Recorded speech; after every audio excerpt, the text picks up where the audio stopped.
most successful Saturday coach against UMSL and Maryville, with both of your teams claiming victories here at home.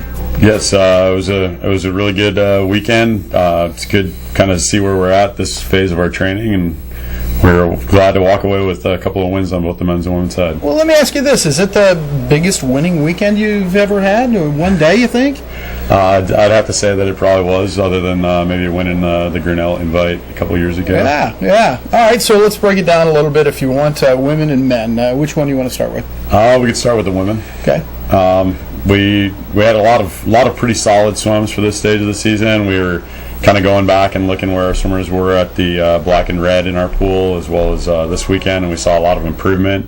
We had to go with a little different makeup of our team due to an individual being out, but our team stepped up and really didn't even notice that individual not being there. Right. With his depth. No, it was really good to see, and we had our 200 medley relay. We're playing around with some different personnel, and they were still able to hold off a charging UMSL, and still came away with the win there. And our distance girls went 1-2 in the 800, which was good to see.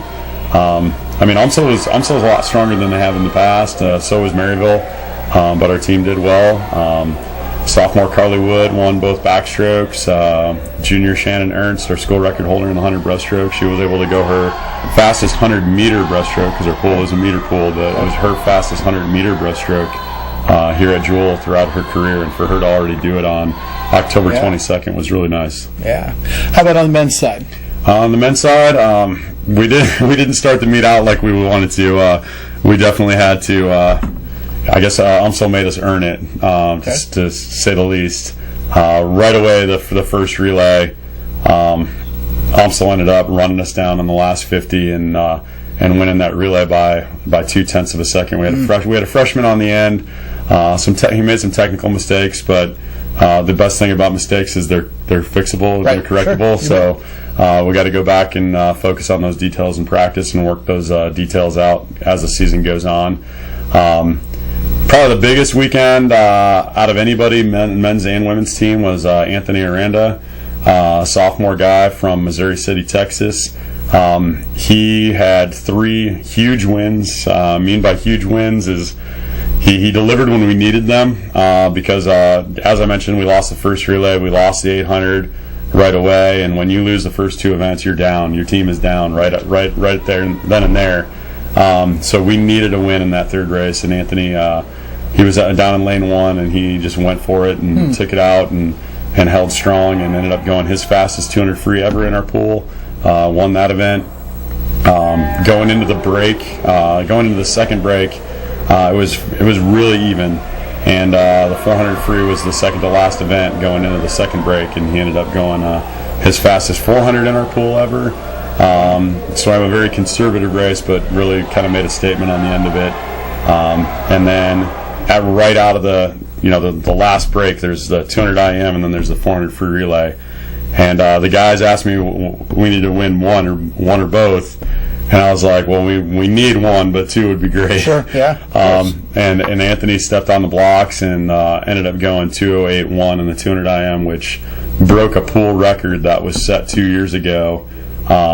And he didn't just break it; he broke it by 1.5 seconds. Wow! So that was just an awesome swim by Anthony.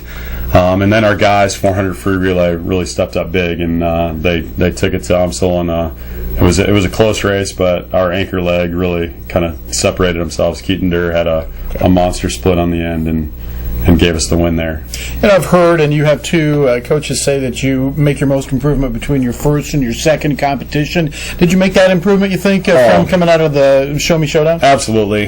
We saw a lot of time drops. We saw a lot of technical things that were done better, and that's what we're really looking at. And even with having as tough of a week of training that we had, we were very impressed with the quality of racing that our men and women put up on the scoreboard.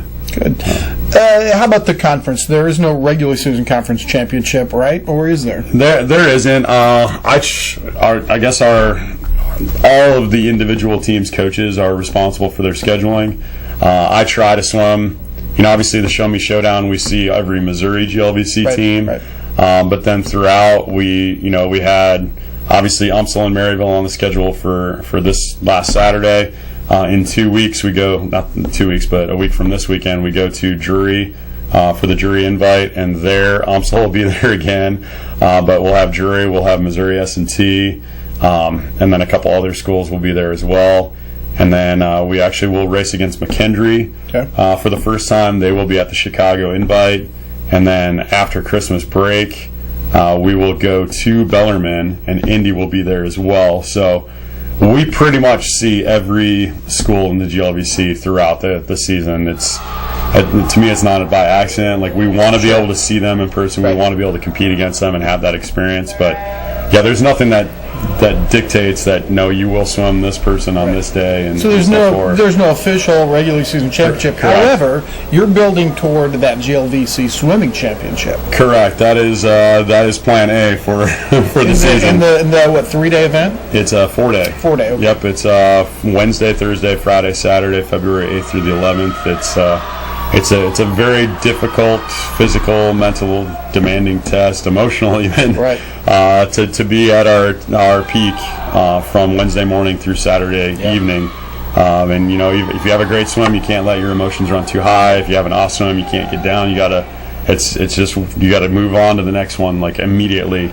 And it's what we train all season long for. It's what every double is, every 2 a day, as people call them. Just all season long, everything is with the preparation and mindset of getting prepared to swim as fast as we can at the Great Lakes Valley Conference Championship.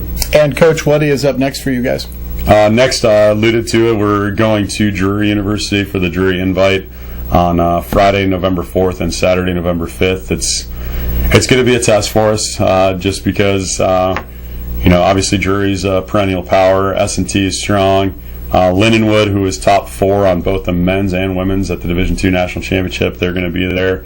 So it's going to be a lot of quality competition, and we're just going to throw them into the fire and see how they do against them. Sounds good. It's Inside the Cardinal Playbook with swim coach Mark Gole. Thank you. Thank you.